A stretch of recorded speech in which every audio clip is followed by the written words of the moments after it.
Starship Vigilant, a Star Trek Adventures campaign.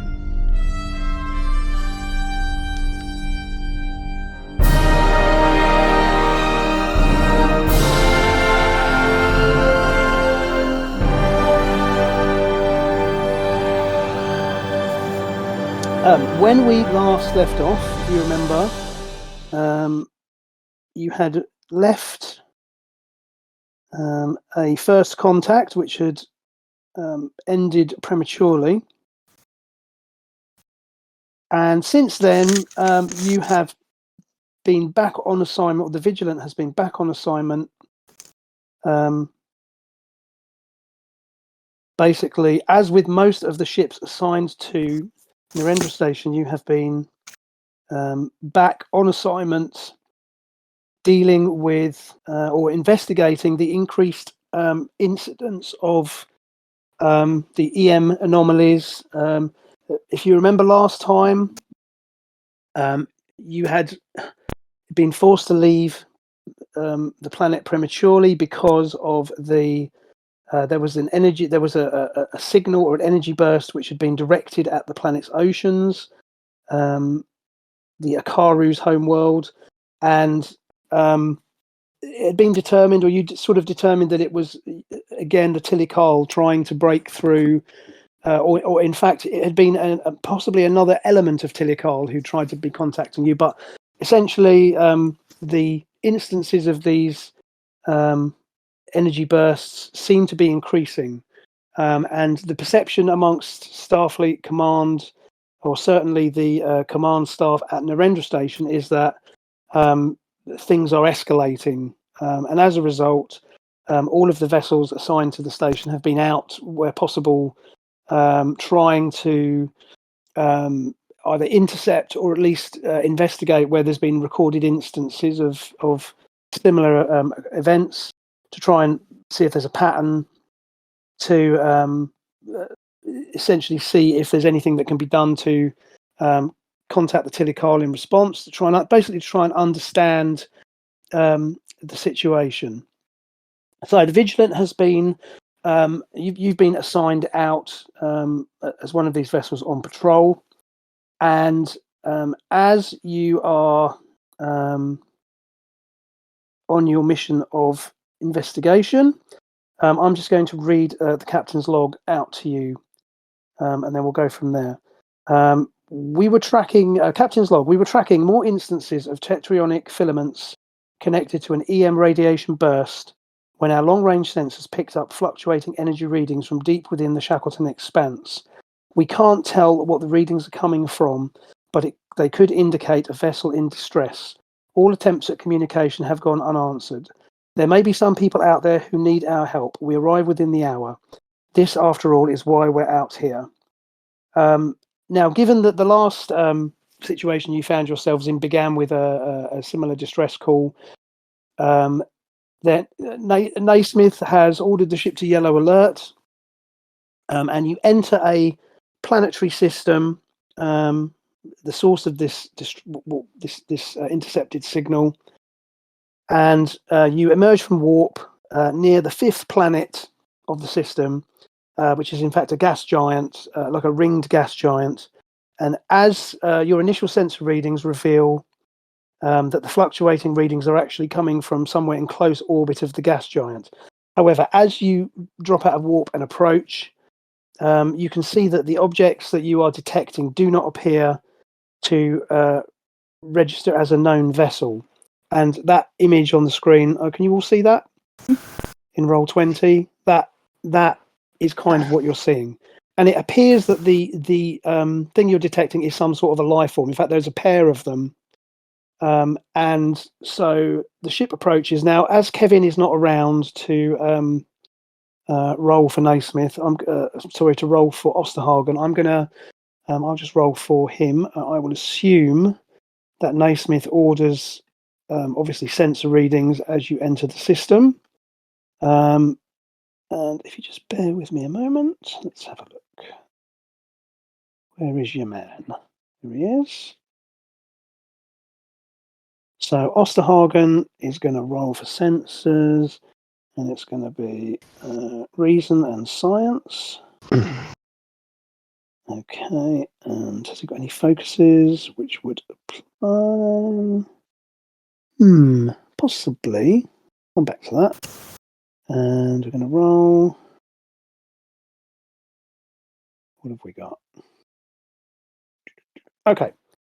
So Osterhagen's initial sensor scan reveals that indeed the objects are life forms which are emitting a high level of unusual energy.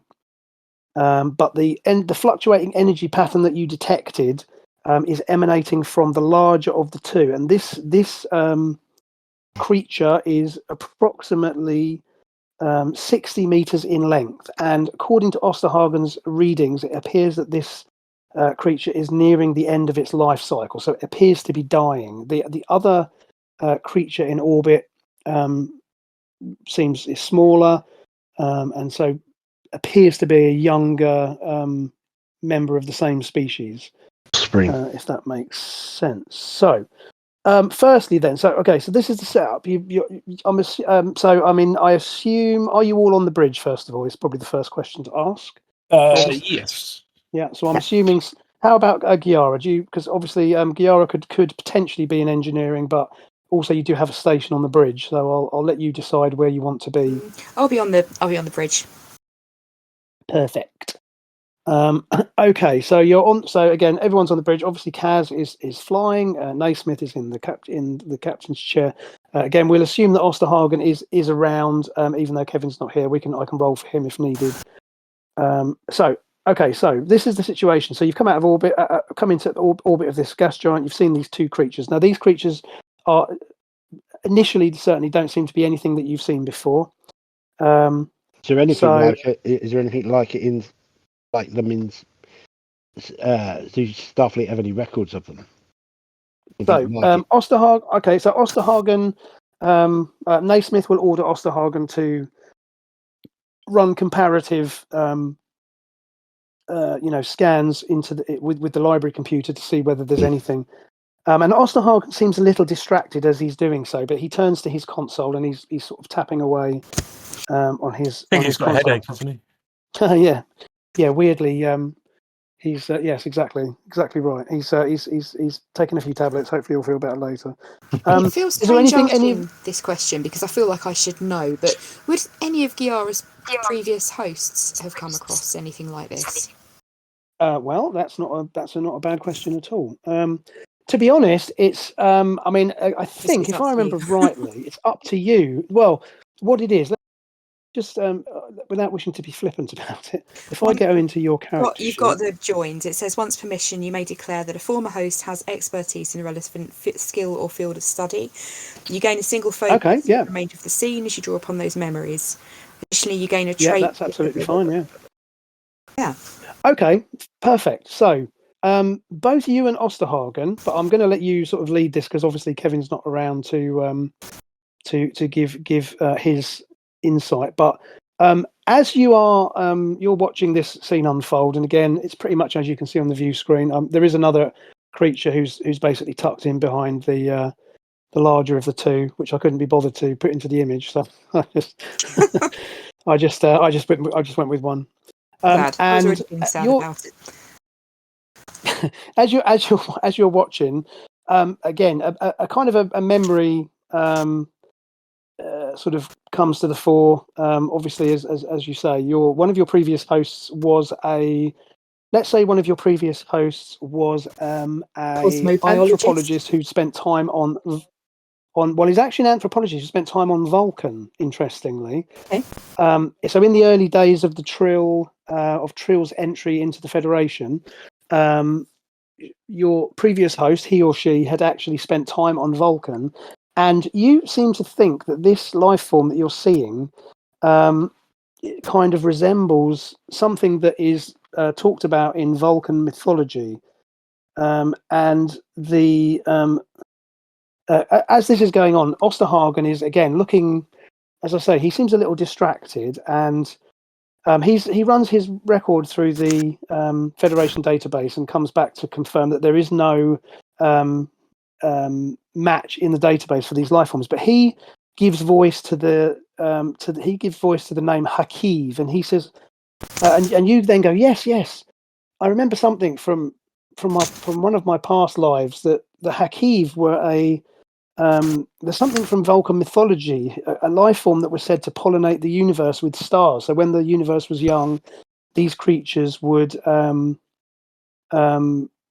create stars, essentially. And the Vulcan mythology states that when one of these Hakiv dies, a star is born. Again, Osterhagen knows a little because, again, he wasn't raised amongst Vulcans, but again has done his research into Vulcan mythology. And again, your past host, had encountered this this myth, during the course of his or her studies back on Vulcan. And this may have been, 100 years ago or 200 years ago, but you're pretty sure that this is this creature is at least what gave rise to the notion of the Hakiv.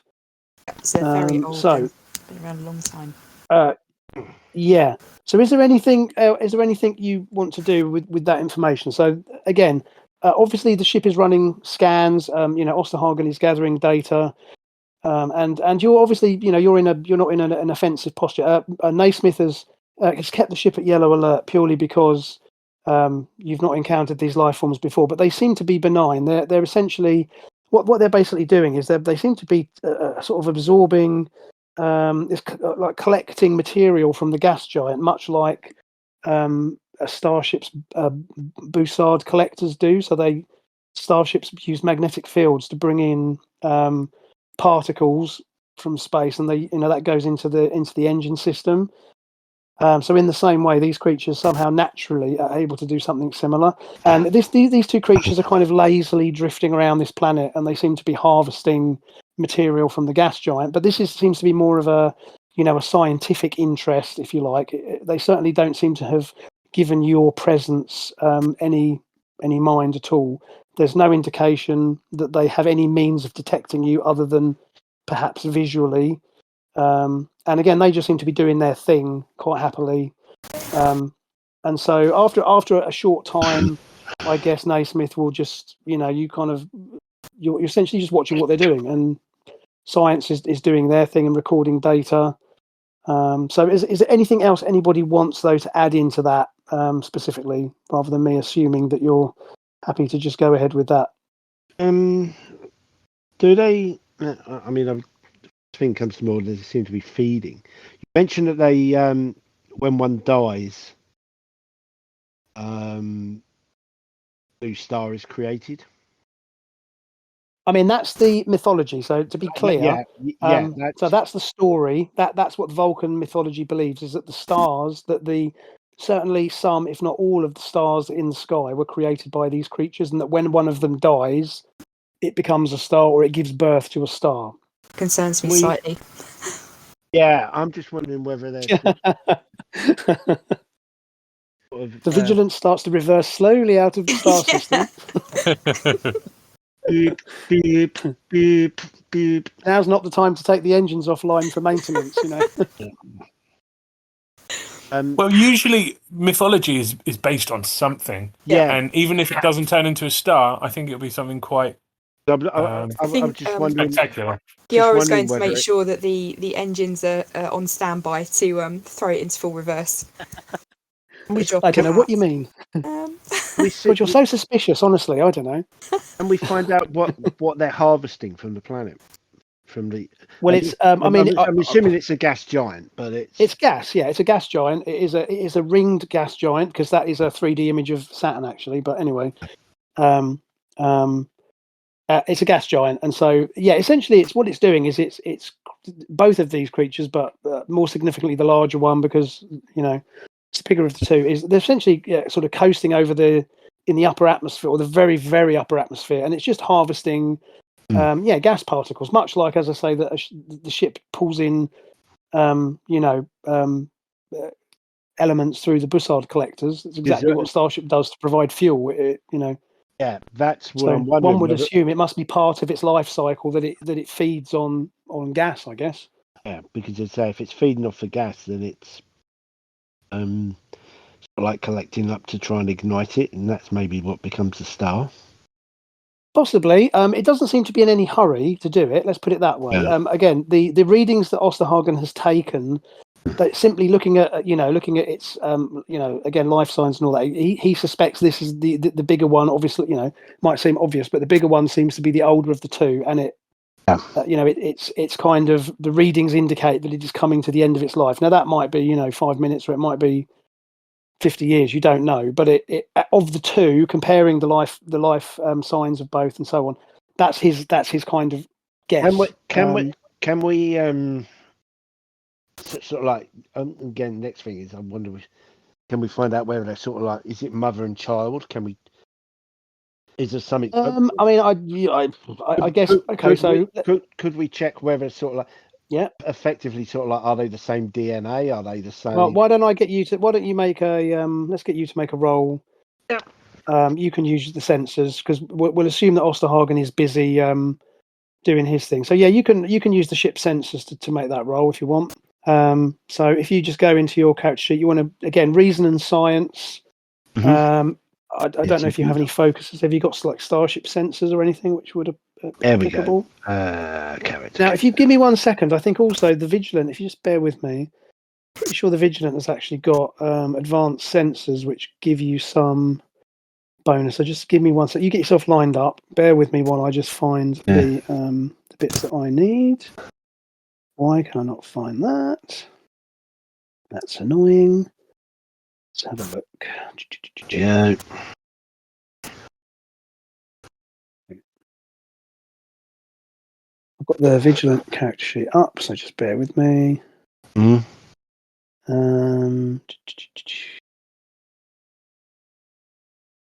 Oh yeah. Oh, okay. So the high resolution sensors that you have only applies in combat situations. So, but that the ship will assist you anyway with. So that's gonna. So which one's it going to be? Insight or reason? Insight. So reason and science. Make a roll. Obviously 2d20 is normal, unless you want to give me threat to buy momentum. It's up to you, of course. Let's see what else we got. No, first aid. That's fine. It's only a it's going to be a difficulty 1 task, so it's not going to be. It's okay. I'm just checking to see whether there's anything else I had that would what's it, but obviously not. So I mean, obviously you can always, as I say, you can give me threats to buy momentum, to buy additional bits and bobs if you wish. But again, I'll leave that up to you. No, I think I'll leave it at the moment. It's not. Okay. Yeah. It rolled. So how did we do? Let's have a look. Okay. Yeah. Okay. No, that's good. That's 1.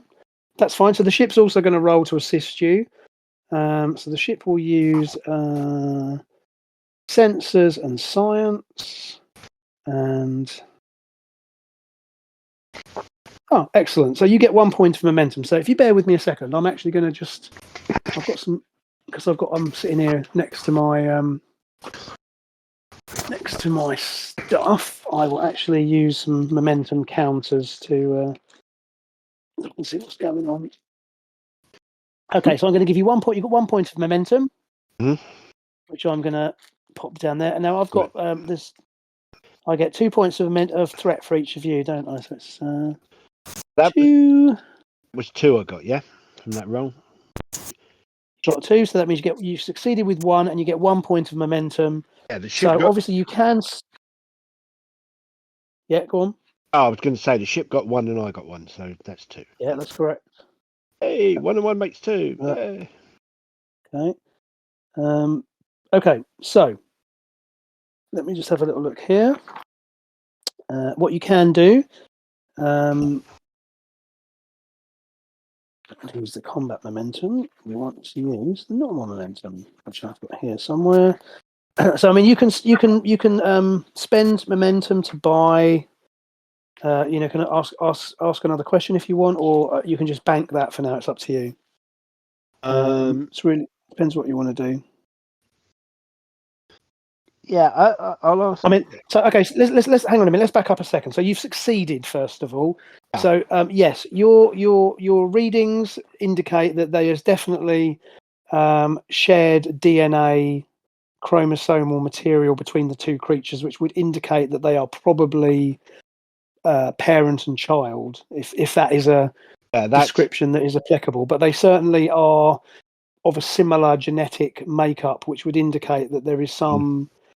Again, you don't know anything about the life cycle of these creatures. You don't know anything about how they procreate, reproduce. But simply looking at the science, looking at the DNA, and again, Kaz is not a scientist. However, obviously, the ship's computers can interpret that information. So, yes, you would say that they are probably parent and child. 60%, 70% certainty. Common genetic material.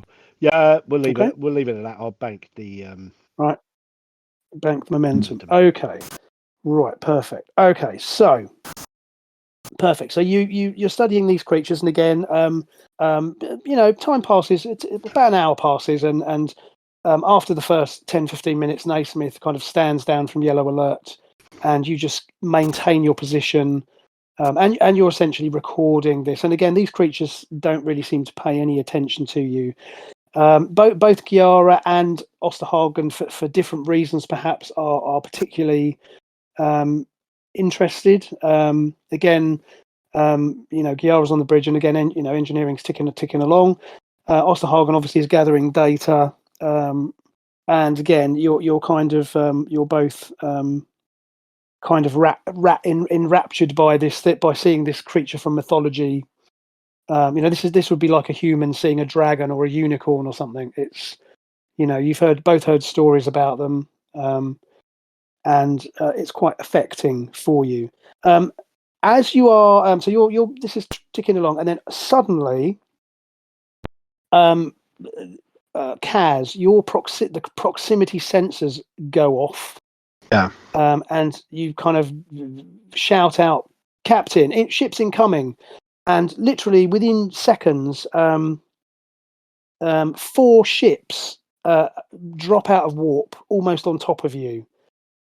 The ships dropping out of warp appear to be some sort of cross between old Earth-style sailing ships and an unusual starship design, with some sort of solar sails instead of nacelles, and a hull reminiscent of an old clipper ship.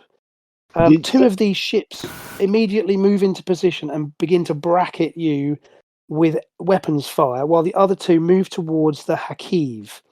The ships surrounding the Hakiv moving close and almost instantly begin to harpoon the creatures. The ships on either side of your vessel begin emitting visible energy pulses, obviously scanning the Vigilant to determine who and what you are.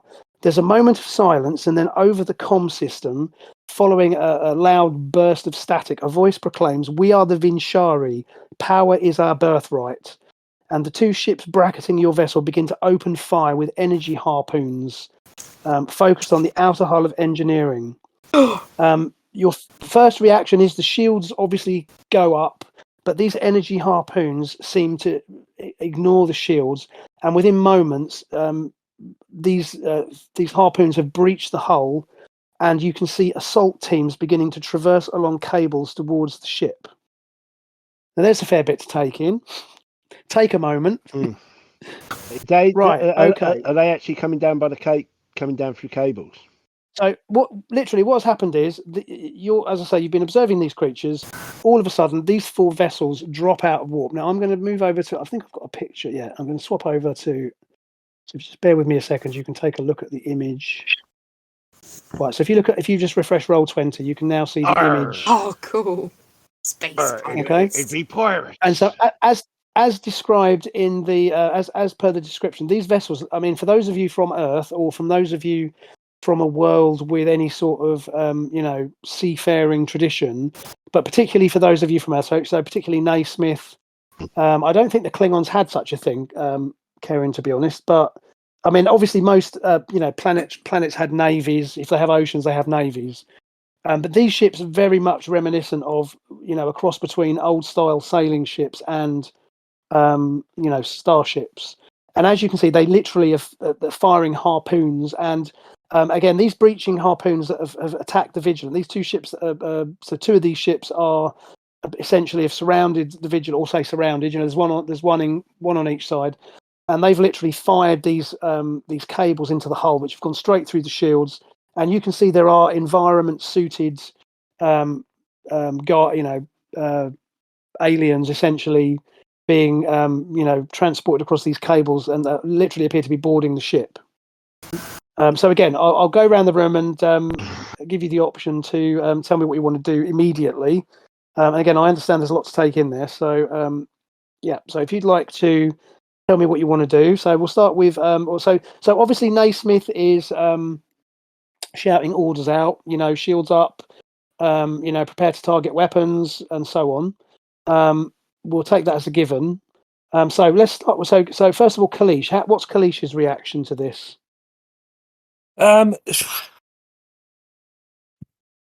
Great question. She is. How many did you say there were? 2. There's 2 ships. These ships are quite large. They're certainly probably as large, if not larger, than the Vigilant. Let's go with that. They're large. They're not like shuttlecraft or anything. And as I say, there's 2 ships. And there's one. Essentially, there's a ship. I say a ship on either side. It's a bit of a meaningless term in space, but there are 2 ships are engaged with the Vigilant, and there's 2 of them are attacking these creatures. I'm wondering if we aim for the harpoons and try and sever the harpoons rather than attacking the ships themselves. My thought. Okay, that was my thought exactly. Cut the try and cut the Okay, so we'll come back to that, because what we're going to do is we'll go in. We'll do a little bit of combat-y stuff in a minute, but I'll just get an idea of what your thoughts are.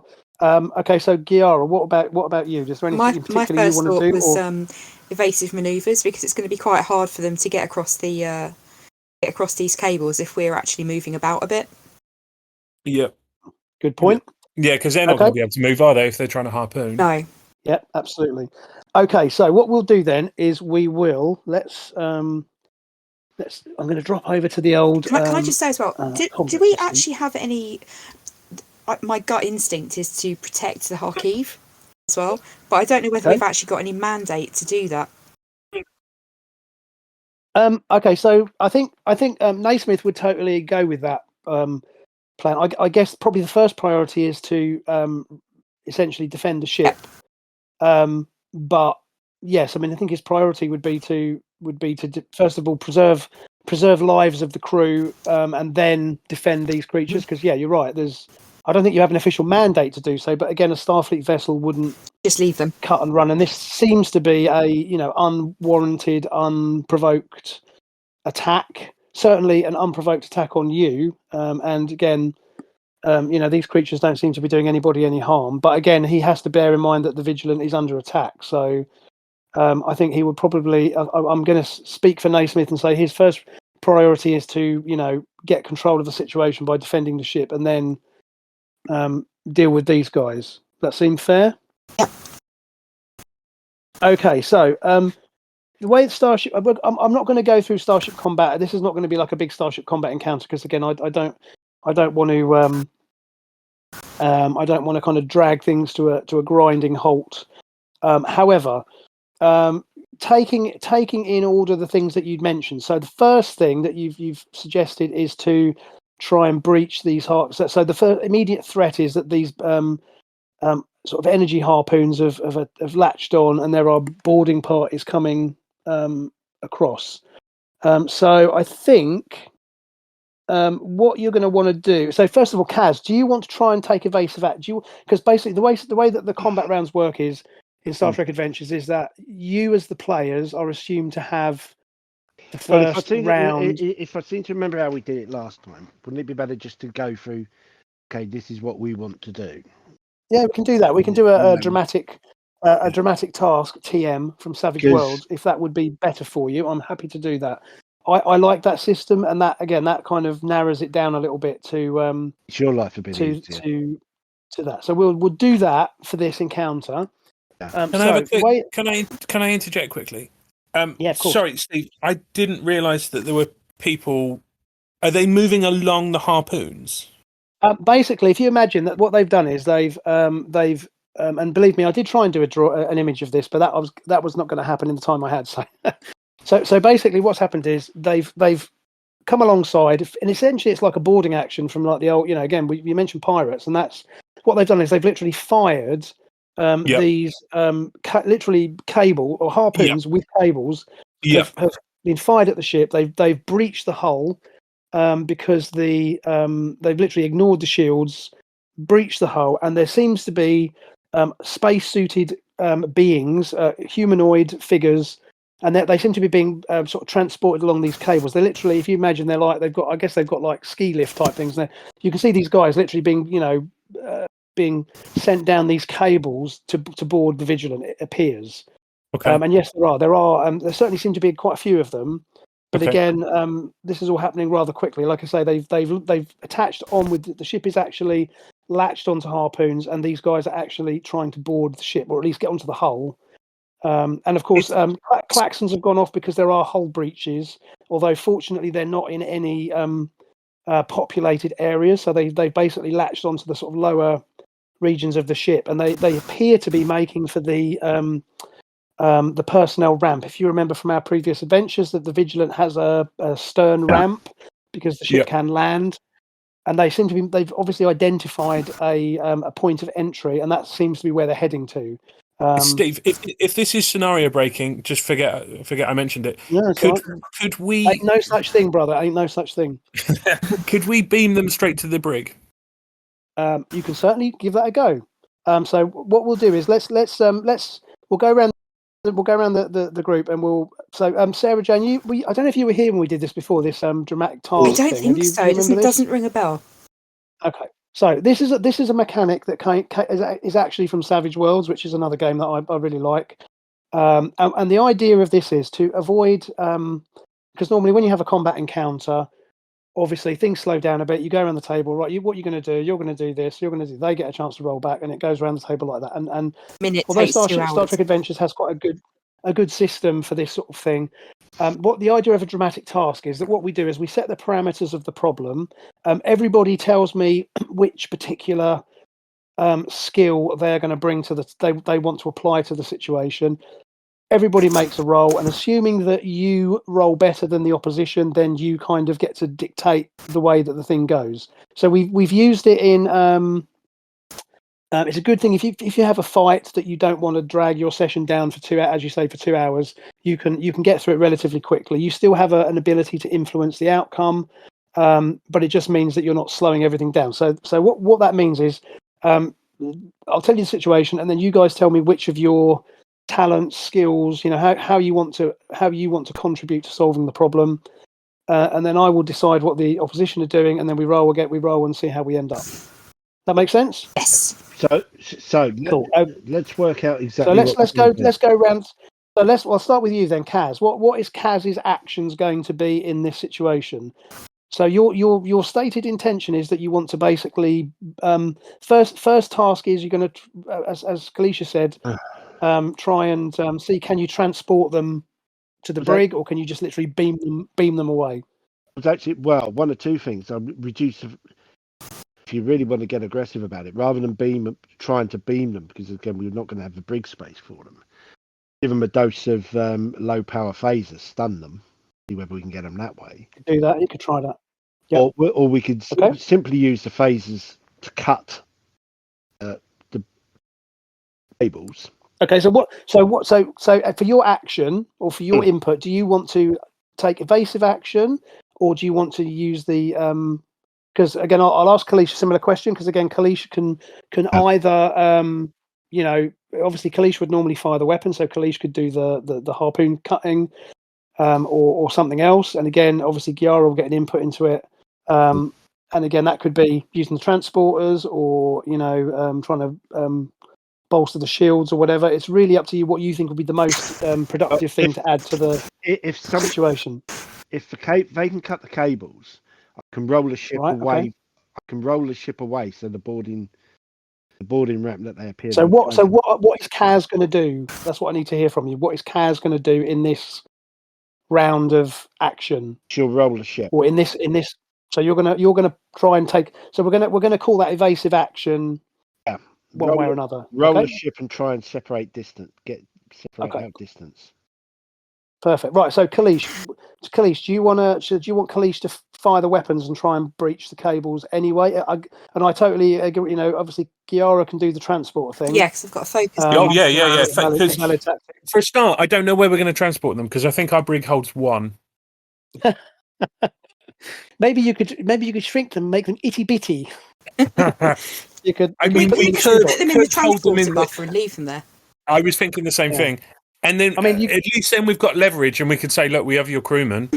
Or you could literally just, you could also literally just, transport them off the cable and just transport them out into space. I mean, they've got spacesuits on, so you're not going to be killing them, but you could just say, right, you lot, from there over there, and just dump them 3,000 kilometers away or something. I mean, there's options. Okay, how about this? How about this? We transport the cable rather than them. Could try it, yeah, sure. That's a perfectly valid. Yeah, that makes sense. Yeah. But yeah, no, I will try and sever the cable at the same time. Yeah. So yeah, I will try to aim phasers and sever the cables. The thing is, if you sever the cable, it's going to be, if you transport the cable, it's going to be the same as severing it. So Mm. that's the thing. If we're able to, you might not be able to. They might have some sort of anti-transport cable. Well, let's put it this way: the shooting the cable is probably going to be easier than transporting the cable. Transporting the people is probably going to be, on the face of it, is easier than transporting the cable, if that makes sense. Right. So okay. I'd like to transport. It probably makes sense for you to try shoot the cable, lock onto the. I mean, even if you just could lock onto a few of them, just to get. Just even if it just sends a message, I guess, to these guys, because again, while this is going on, again, you can see that they seem to be almost draining energy from this Haki thing. Again, the harpoon that they've shot it with is not. It's not like they obviously seem to be doing something. These cables, again, this is high technology. This is not a metal hook and a thing. They're actually doing something to the creature. You can see there's some sort of energy transfer going on. So what we're going to do then is, whilst I'm doing my shooting at the cable, I'll also put an order out to the security officers, maybe, I don't know, 60-70% of them, to get to the ramp at the rear of the ship. Yeah. Just in case they make it through, then we've got security there ready. Okay, so we're going to go around right. So Mike, you are going to make a roll. So I need you to roll. Hang on a minute. Let me look at what. So you're going to try. So basically, you're going to just do a con. I've got your character sheet here. So you are going to do a.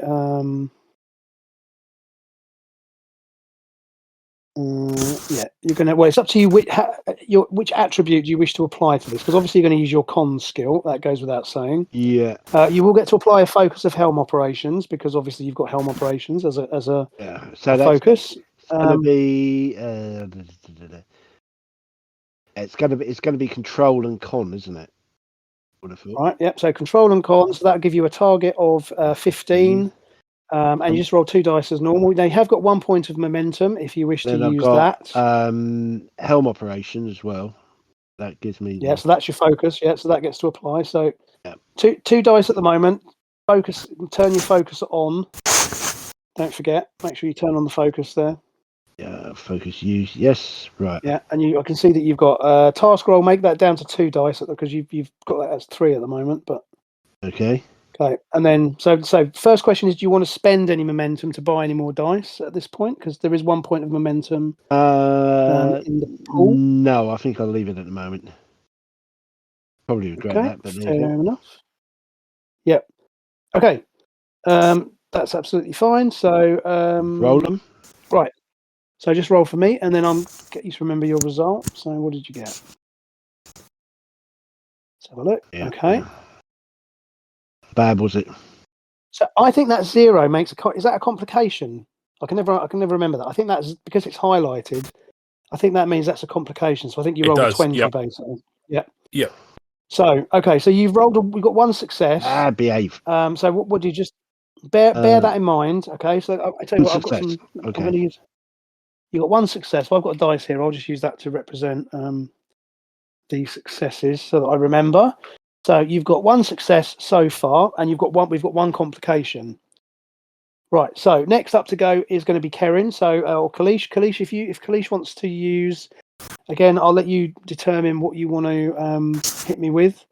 So obviously, I would assume it's going to be probably control or daring with security for your weapons, for use of the ship's weapons. Now, obviously, in your case, you're going to get the ship to assist you. Now, because at the moment the ship is still held, the Vigilant can't assist Kaz in your efforts, but the Vigilant can assist with firing weapons, obviously. So if you want to give me a roll based on what you think would be appropriate, I don't mind. I'll let you decide. Yeah, we'll do. Sorry, Steve. I'm just trying to. No, that's all right. I've got it. I've got the coach sheet up in front of me. I'm just having a quick look, see if there's anything I can advise you on.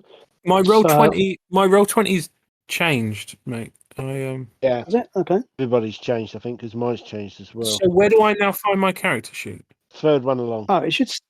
Third one along. Okay, yeah, got it. Under journal. Yeah, sorry, it all looks different, and I'm clicking on stuff, and I'm like, oh, I'm really? sure it was. That's funny because mine looks the same, but then maybe I haven't updated mine. I don't know. Okay, So I would suggest it's going to be security. Security, yeah. Attribute. I mean, it could be. It's up to you. Could be control. Could be daring. Really depends how you want to attack it. I think daring. Okay. I don't think you've got any focuses that really apply because you've got obviously close combat strategy. I would also allow you to, again, you've got a dice you can use to buy you've got momentum you can use to buy another dice if you like. You can obviously always give me threat if you want to. Yeah. Do I know the difficulty of this one, Steve? There isn't really a difficulty. It's as long as you get because what it is, it's a we just combine all the successes. So the more successes, the better, basically. Yeah. Okay. So sorry. Obviously, your difficulty number will be 15 again. Yeah. And as I say, you're just trying to get as many successes as you can, and then we see where we end up at the end of it. So go ahead and roll that whenever you're ready.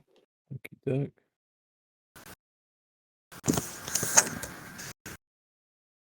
Did that roll? Because I've lost my chat window. Yeah, I think so. Yeah, hold on. There it is. It's popped out, and I can't get it. How do you get if you pop your chat box out? How do you pop it back into the task? There's a little bar at the top with like 3 lines on it, like a little tab. So I think if you click that right on the far right of the screen, and if you click on that little 3-line thing, it should then pop out. Should then pop out that sidebar again. No. Oh yeah. But you didn't get any. You didn't get any successes anyway. So. Okay.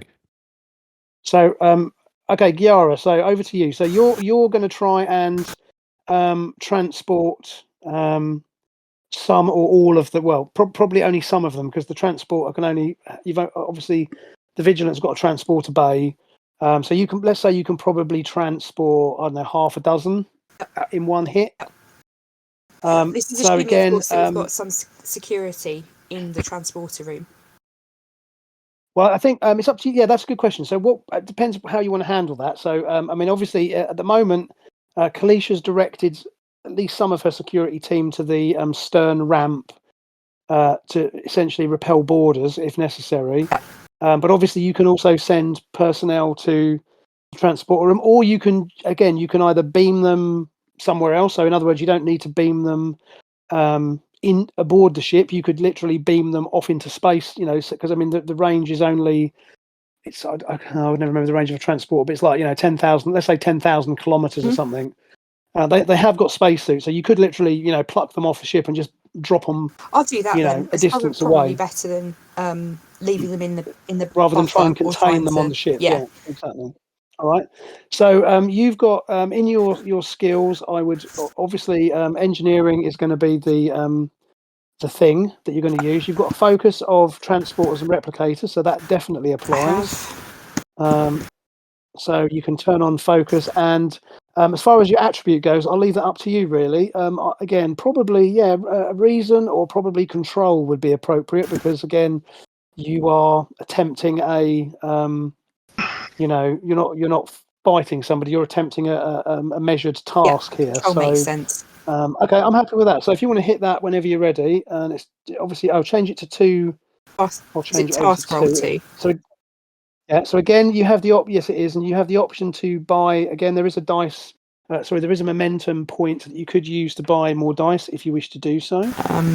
So one momentum will buy you 1 extra D20, or you can give me some lovely threat and you can have another dice if you want. It's up to you. I'll roll without it if that's okay, and might be able to buy another. Yeah. Can I buy another dice if the roll goes badly? Do you want me to do it before? I think you've actually got have you got a talent? I think you might even have a talent that allows you to do that. Let me just double check.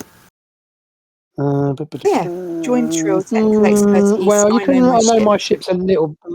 Oh yeah, you can, because this will be technical expertise, because you are going to be using the ship's computers to help you. So that means you get to roll 1d20. So get to re-roll 1, I should say.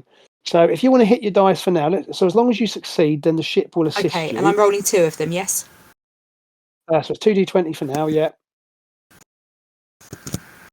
So what did you get? Okay, that is nice. Okay. So that's 2 successes. So I'm going to stick down 2 little markers there for me. Okay, 2 successes, perfecto. And the ship's then going to roll because with assisting again, because you succeeded. As long as you get 1 success, the ship can assist you. So the ship is going to use computers and engineering. Okay, complication. And 1 dice. Yeah, I won't forget the complication. Oh, don't worry, I haven't forgotten the complication. Oh, I said don't get it, not don't forget it. You so can forget it if you want. No, it's all good. But now you've mentioned it, the ship hasn't assisted you. I mean, you haven't. So you've still succeeded, but the ship hasn't added to that success. So that's fine. Okay, just bear with me a second. Doing that. Okay, so you've got a total of 3 successes and 1 complication. So I am going to roll some dice now for the other guys. Just bear with me. So I am going to go with. Let me see. Where's my little? There's the D20 roller there.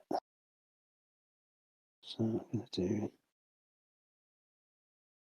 Oh, complication. It's 2. So hold on.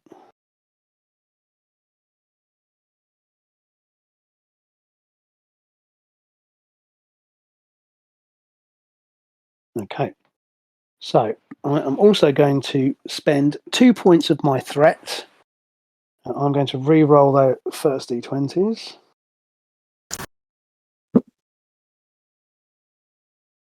Oh, nice. Okay. So what happens is as follows. So the vigilant. So first of all, the vigilant attempts to, or simultaneously, you try and break the lock. Or rather, Kaz tries to carry out evasive action, and you fire phasers to try and break. That was right, Kevin. Yes, you're basically you're trying to. Sorry, Kevin. Yeah, that was right, wasn't it? You were going to try and break the harpoons. Is that right? Yeah, the cables or the harpoons. Yeah. Okay. So, sever the link. Okay. So you target the you target the harpoons, and you open fire with a phaser bank that can bear on the harpoons. But as you open fire, basically an energy shield protects the cable. So you fire the phasers, and you can see this energy is being deflected away from the harpoon cables. Yeah. And obviously the vigilant, simultaneously, Kaz is trying to essentially break away from the cables, but because the cables don't breach, the engine's strain, but the vigilant doesn't go anywhere. Meantime, Giara tries to transport these people away, but as you're attempting to lock on, they actually seem to have some sort of their life forms are only being detected intermittently. You can't tell whether this is some sort of scattering field or whether it's some sort of natural defense, but basically the transporters can't get a lock on them. So as a result, you've fired on the cables, and the cables don't break. The ship can't break away from the assault, and as I say, the personnel on the cables have managed to now get to the hull and are beginning to cut into the airlocks. So reports start coming in from your security team, Kalish, that they've breached the airlock, because basically where the landing ramp is, I'm assuming there's like a personnel airlock. Yep. And in fact, if you hang on a minute, I'm going to go to the map of the ship. Which I will leave the bridge and I will head down to join my security. Yeah, Kalish sort of looks at Naismith, and Naismith says go, and you go trotting off. You go trotting out of the bridge. And okay, let me just find the right image. I can't even remember where the landing ramp is. The landing ramp's a great idea, but I can't really remember where it was. I seem to remember it's. Oh, there it is. Yeah, there it is. Okay, right. So I'm going to change over the view to. I'm going to put you onto the deck plan. So hopefully, again, if you refresh your image, you should see. And if you again, depending on how you've got the screen zoomed in, if you go to deck 3, which is the lower of the two images. Yeah. And if you zoom right in as best you can, again, I'll let you. Obviously, you can resize the page yourself. Yep. And right, so I just saw somebody. Right, so basically here.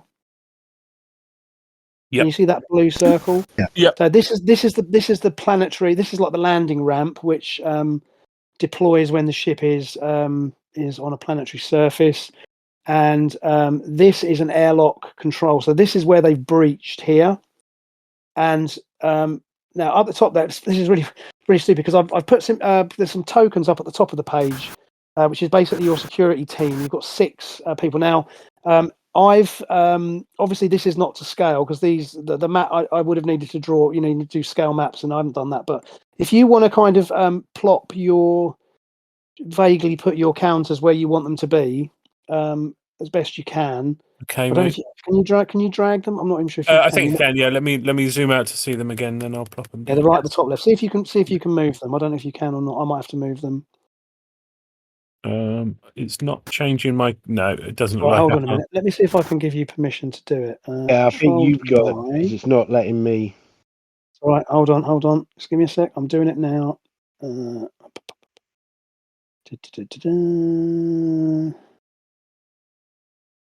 So I'm giving you permission to move them. Yep. I can do 2 of them so far. Bottom row I've done. Yeah. I'm just in the top row now.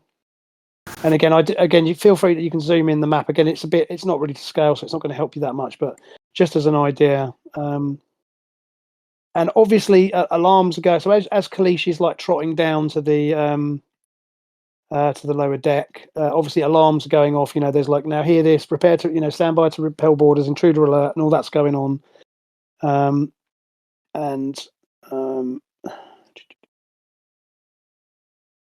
Okay. I don't know if you missed that other guy on the bottom, but I can't do him. Okay, I'll just do him. This guy here. I'll do him. Marconi, right? That's him. Yeah, I think I did. Oh yeah, I can do it now. Can you do Hendrix at the top? Yep. Well, okay. Right. So, like I say, yeah. All right. I mean, again, obviously, this is not scale. These counters are way bigger than the actual ship's corridors are. Yep. So I want one. Hard to either side of. Yeah, that's fine. I get the gist. Yeah, the sort of. If this is the airlock, right there. Yeah. So there's almost like a little corridor before there's another door. Yeah, there's if you see, there's like a little sofa thing there. That's like the kind of like a what would you call it? Like a lobby, like a reception. The idea is if people come aboard through the airlock, you've got like a little reception area. Yeah, there's a control panel, so it's like an ante-room. Yeah, that's exactly right. So I've got 2 guys who are on the other side of the door to that, so they're in the corridor. Okay. Yeah. Perfect. Yeah. And then I will stick a guy. This intersection of the corridor. Yep. Yeah. So he's hiding around the corner. So if these guys do have to fall back, he's got a fallback position. Yep. Let's have a look on the other side of that. Oh, where does this lead to, Steve? What's in here? That looks like cryonic fuel storage bays. So it's probably engineering spaces basically. Okay. So that there's like impulse generators, and yeah, that says cryogen. So this area here is cryogenic fuel storage. Cryogenics. This appears to be again just general engineering spaces there. They are accessible. I'm trying to second guess where they might be going. Yeah, no, fair comment. I couldn't possibly comment. Okay, and then I might actually I'll stick 2 guys back here, and then I'm going to stick the other 2 back one further again to the next intersection. I think. Yeah. Okay, no problem. Yeah. Okay. Right. Okay. So again, I'll get. Shall I don't know if you can drag your. Actually, no. I'm going to have 3 guys up front. So 2 of them are. 2 of them are on either corner of the door, and they're sort of laying down, covering fire for the other guy to pop his head round and shoot, and then pop his head back. Okay. Perfect. I don't know why I can't drop Kalish onto the map. I was just trying to. Oh, there you go. She's stubborn. That's why. There you go. So Kalish is also. Yeah, there you go. And right, so Kalish. I take it you can see Kalish is there as well now. And yeah, these blue things here, are they turbo lifts? Negative. They are. They're the bottom of the computer core. Oh, right. Okay. The computer core goes up through the whole ship, basically. And obviously on this level, you've also got. So over here is like the. So obviously the Vigilant's been modified. So this is the runabout bay. Yep. I mean, it is a shuttle bay, but it's essentially the runabout sits in there. And obviously on this deck, you've got torpedo launchers, you've got cargo bays. You've also got access to the warhead as well, because the Defiant class has this warhead thing at the front here. Yeah. Which is like can operate as a sort of separate ship, but that's like where the main access point to that is. And obviously you've got like the bays here for like the weapons, and but it's mostly sort of there's the cargo bay there, and you've got obviously there's some crew quarters on this level as well over here and over here. Haven't we got our bar here, our pop-up bar, our crew bar? The bar is, yes, you're right. The steel is in one of the landing leg bays, which is not visible on here that I can see. Probably over here somewhere. It's the next one down, isn't it? It might be the bottom level, yeah. So it's actually not on this deck, right? Because obviously the Defiant's got a kind of a weird profile at the bottom. You know, there's another level on each side. There's like spurs that kind of hang down. But anyway, okay, I get the point. So you've kind of blocked off, because you're right. They can't get through this access point because this is sealed. This is not this is the only way in through the airlock. Okay. Although they do have cutting tools, don't they? Well, they do. They have cut into the hull. But again, as you say, this seems to be a sensible means of defense, the way things are. And this is basically your entire security team pretty much that you've deployed here. Right, okay. And meanwhile, while this is going on, Naismith is also giving the order for all personnel to basically arm themselves, because again, you've got a crew of 40, it's 42, I think, off the top of my head. And so he basically, so all sections of the ship have weapons lockers. And so essentially all crew members are being ordered to get weapons, essentially. Yeah. So the montage is all the kind of, in engineering and in all the other spaces, people are sort of going to these lockers and pulling out phaser pistols and kind of arming themselves while they go about their business. Now, so Kalicia's left the bridge. So Giara, you're back up on the bridge at the moment. Yeah. And you are beginning to see. So you're beginning to see some fluctuation in power readings, and it appears that these energy harpoons, which they've hit the ship with, are similarly with the critters are it's beginning to sort of drain power, not significantly, but your kind of keen eyes kind of pick up the fact that there's something, there's some sort of fluctuation going on there, and you suspect that these harpoons are designed for that purpose, for essentially, pulling energy from the target, in the same way that they're doing with the Nikki. Am I able to use the sensors at all to work out what sort of... I shouldn't be an engineer, I don't know all the technical talk. Yeah, I mean, you always... Yeah, I mean, obviously, you certainly can use the sensors to try and determine what's going on. So I'll come back to you in a second. So, sorry... Kaz, what are you doing at this point?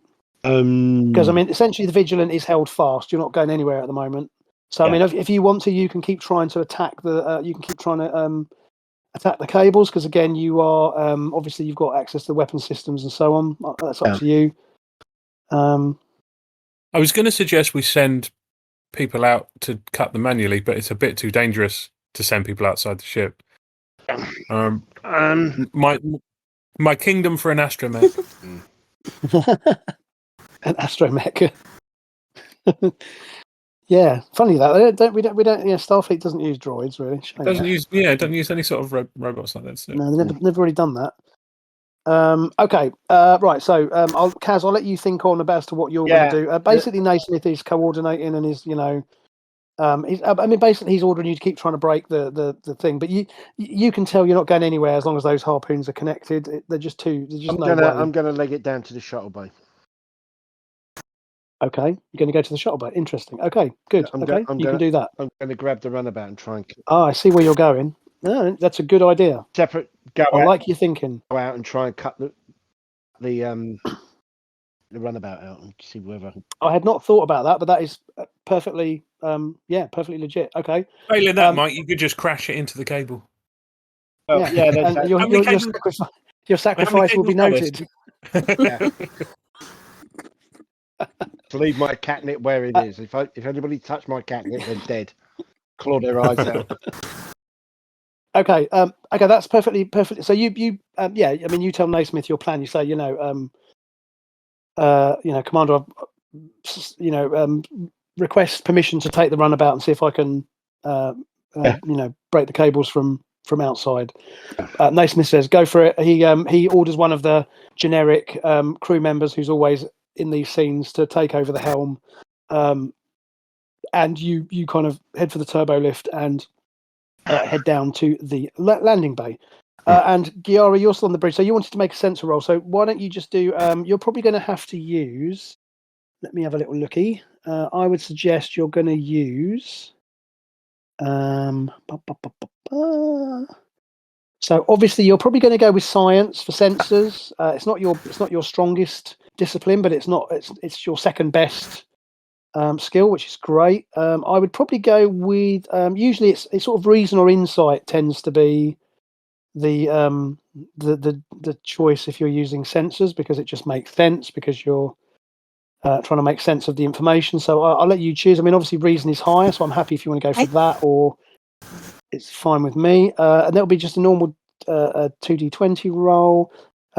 You don't have any focuses, I don't think, which would be applicable. I've got in the situation. I've got electroplasma power systems. Okay, fine. No idea. You're absolutely right. I'll let you have that. And you've also got warp drive as well. And again, this is all tied around power systems. But yeah, I think electroplasma power systems is perfectly legitimate. So, okay, fine. If you just want to make that roll. Okie dokie. And then we'll see how you get on with that. Okay. And what did that do for you? Okay, 2 successes. Blimey. Okay. Right, you are able to determine. So yes, let me ask you, what exactly are you trying to what would you like to find out? I guess I'm trying to figure out the sort of frequency of the power that seems to be being drained from us along the harpoon. Excellent. And the okay, creatures. excellent. No, that's fine. Because we might be able to. So am I thinking you might be able to jam it or something? Excellent. Okay, I'm going to let you. Okay, that's a really good idea. So I'm going to say to you, yes, you can. So you have again, you kind of I won't say not in a panic is not the right word. You're not a science officer, but you kind of you know your way around sensors and so on. So and in fact, actually, I think what I'm going to do as well, I'm going to actually get the ship to roll as well, because I think you did well enough there that would also assist you. So because that might give you a bit of momentum to play with. So give me a second. Well, yeah, it doesn't. It's going to be a bit crap, but we'll have a go. You never know. And by the way, Mike, I haven't forgotten your complication. By the way, just in case I know you were worried that I'd forgotten about it, but I haven't forgotten about it. Do I sound worried? Ooh. How did I roll to? Oh, okay. So the ship. That bloody hell! The ship must have rolled a 1 then. So because you got 2. You ended up with 2 complications, I think, because I rolled 1 and then you rolled another one. No, it was only the 1. No, it was only the 1. Don't worry. I wouldn't penalise you unnecessarily. It was only the 1. Okay, so you've right. So that's really good. So you've done very well there. The ship has obviously rolled under its focus because with these rules, a ship always is assumed to have a focus because obviously a ship systems are very complicated. So what that means is it would have Steve. It actually rolled a 1. If you hover over it, you can see the 1 is in green. over the result exactly. Yeah, there you go. So it's rolled a 1. So it's so perfect. So it's got 2 successes. So you've made 4 successes there. Now your difficulty was actually 3. So that was a very difficult task for you to succeed, but you've done it, and you've also gained a point of momentum. So you've got a point of momentum in reserve. So you've now got 2 points of momentum, in fact. So what you have determined, yes, you've basically been able to kind of see that these harpoons work on some sort of they set up like a feedback loop. So what they do is they these are very complicated and very technologically advanced mechanisms, and what they consist of, these harpoons consist of obviously, first instance, it's a harpoon. It's got an attachment. It's used to grapple things. But then what it does is it siphons the power. But what you can do is you can set up a feedback loop, and you will be able to basically essentially jam the transfer of energy. So you'll be able to stop it. Sucking any more energy out of the ship's systems, because what it does is it taps into the ship's EPS systems, which is the power distribution network, and it doesn't even need to have a physical connection. So it doesn't have to like hit a power cable. It literally kind of can pull in energy from the because most starships have and also life forms and these seem to have been probably designed to specifically harvest the energy from the Nakiv. And so in a similar way, these harpoons draw in the energy from the life force of these creatures. And in the same way, he's drawing in energy from the Vigilance EPS systems. And it kind of transfers it back up the cable. And you presume it's being stored on these vessels or being used to power these vessels. You don't know for sure. And so, yes, you can very quickly set up a feedback loop, which means that you're basically blocking the ship from pulling any more energy out. Are we able to go one step further and attempt to reverse it so that we're pulling the energy back in the other direction? Okay, well, you've got 2 points of momentum to spend, so I'm going to allow you to. You can certainly attempt it. The alternative is what you could do is you could actually so you could do that, or depending on how well you roll, perhaps what you could equally do is set up a feedback loop so intense that you can actually overload the transfer system. So in other words, you can kind of give them a shock back up the cable, which could actually inflict damage on their ship as well. Like that. So you can kind of send a surge up the cable, which could kind of give them a bit of a nasty surprise. But so in the first instance, you could certainly try and reverse. Yeah, you could certainly mess with the polarity of the transfer and actually pull energy back.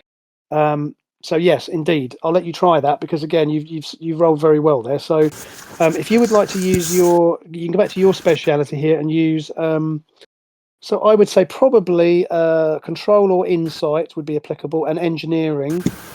And again, you've got a focus for electroplasma power systems because that definitely is involved. I'm not going to get the ship to assist you on this because you're trying to figure this out. This is basically like a problem you're trying to resolve. So you're not implementing it using the ship systems. You're just trying to figure out what to do. And if is that makes sense. Just the two dice again? It'll be 2 dice. You can buy extra dice. You've got 2 points of momentum, so don't forget you can buy extra dice if you wish, or you can hold those in reserve. And don't forget you've also got the ability to re-roll. Because of one of your talents, I believe, is. Just let me look at that. So I'm going to actually let me just have a little read of what that jury rig thing does.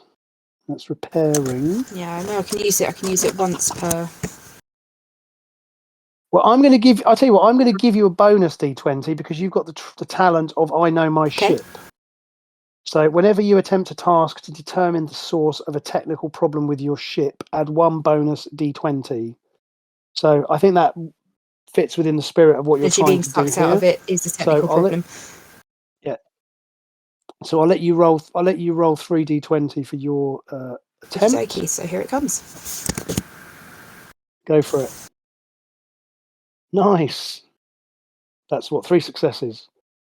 Okay, so what you managed to do is you're gonna gain a point of momentum because it was two points of difficulty there, or rather 2 successes needed because you'd already done you'd sort of done the work anyway to get the result. Now you can, as I say, you can you've added 3d20, so that's good. You don't get to re-roll one, but you've done well there.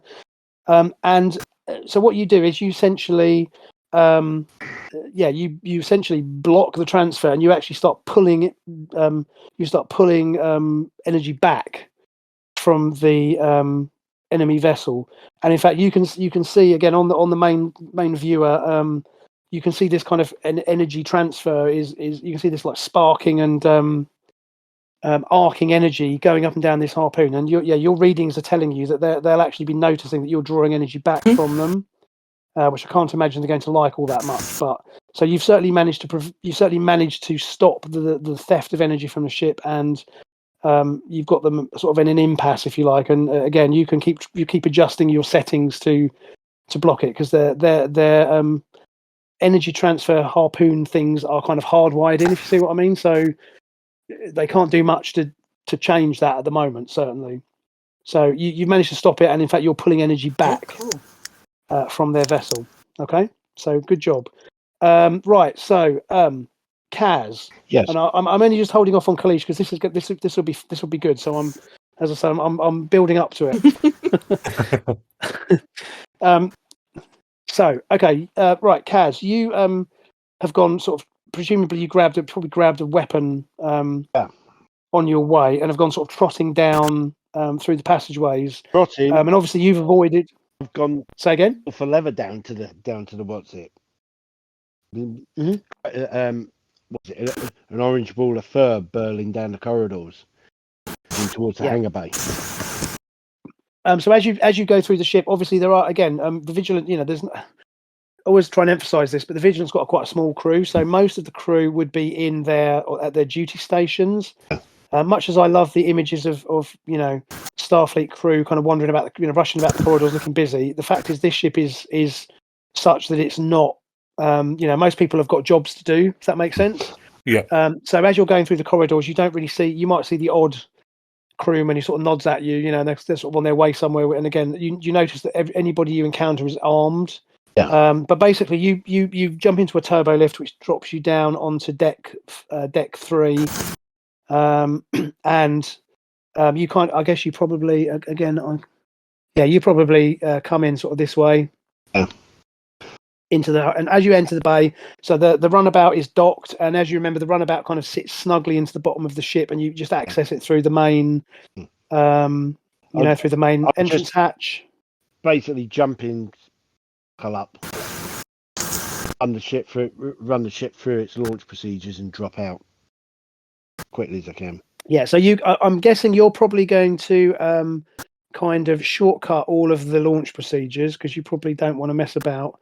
Yep. And just to remind everybody what a runabout looks like, for those of you who don't remember. So you kind of trot in here, and you run into you're obviously right in the flight deck, and you just start flicking switches and powering the ship up. And it's going to take you, a couple of rounds of time to get ready to depart. But I'm going to assume you're kind of bypassing all the usual processes. Yeah. You just want to get the ship out as quick as possible. Is that fair? Correct. Okay. So back onto, we'll go back onto the map. Right. So,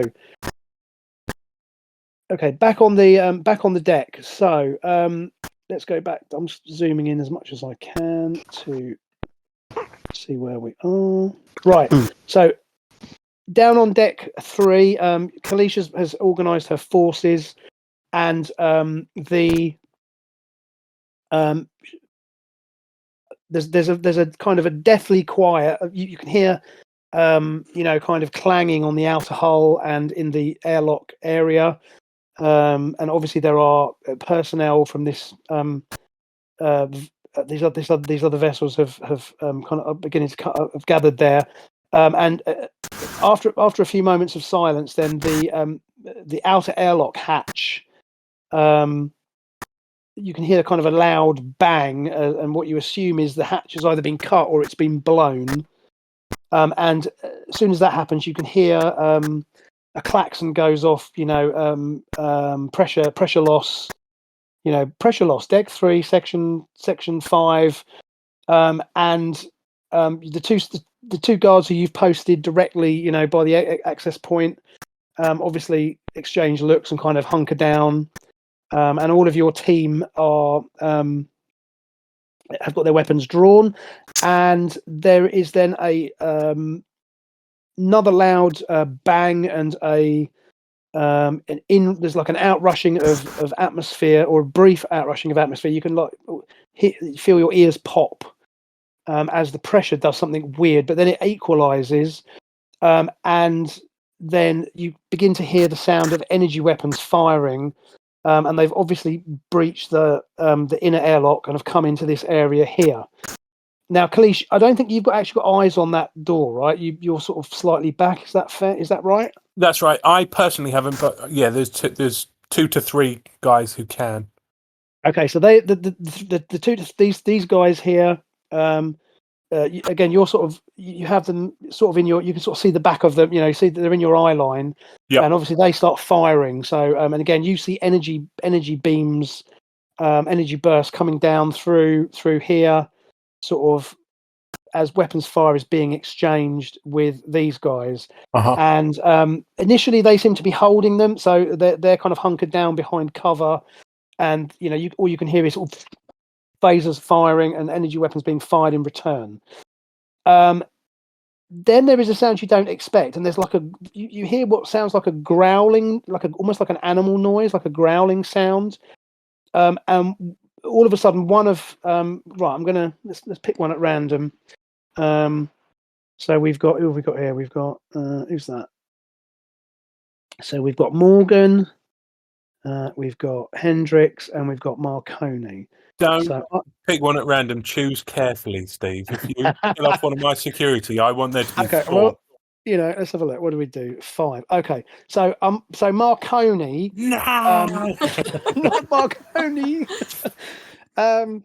He borrowed that VHS tape off me last month. Now I'll never get it back. Now I'll never know how Citizen Kane ends. On VHS. Yeah. Right, so Marconi goes down, and you hear this kind of animalistic. It sounds like it's an animal sound. So over the sound of energy weapons, there's something this, and he sort of goes and you see him sort of drop to the ground, and the pitch of the weapons fire changes as your guys then seem to be directing fire at something else, and then again you hear more of this growling and snarling sounds, and next Morgan also seems to drop, and Hendrix pulls back, and again is still firing, and she says Sergeant, they've got some sort of animal. Marconi and Morgan are down. We need to fall back. And as she reports, again the weapons fire begins to get closer.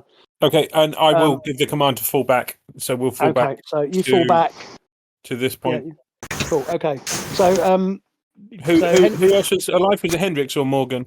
Well, you don't know whether Morgan and Marconi are dead, but they're definitely not firing, and Hendrix is fallen back. But again, you're kind of still. And as you fall back round the corner, you see 3 humanoid figures in environment suits come round the corner, and they're definitely humanoid. They're not, they're human size. They are, you can't tell whether they're male or female. And all you can see through the visors, they seem to have red skin.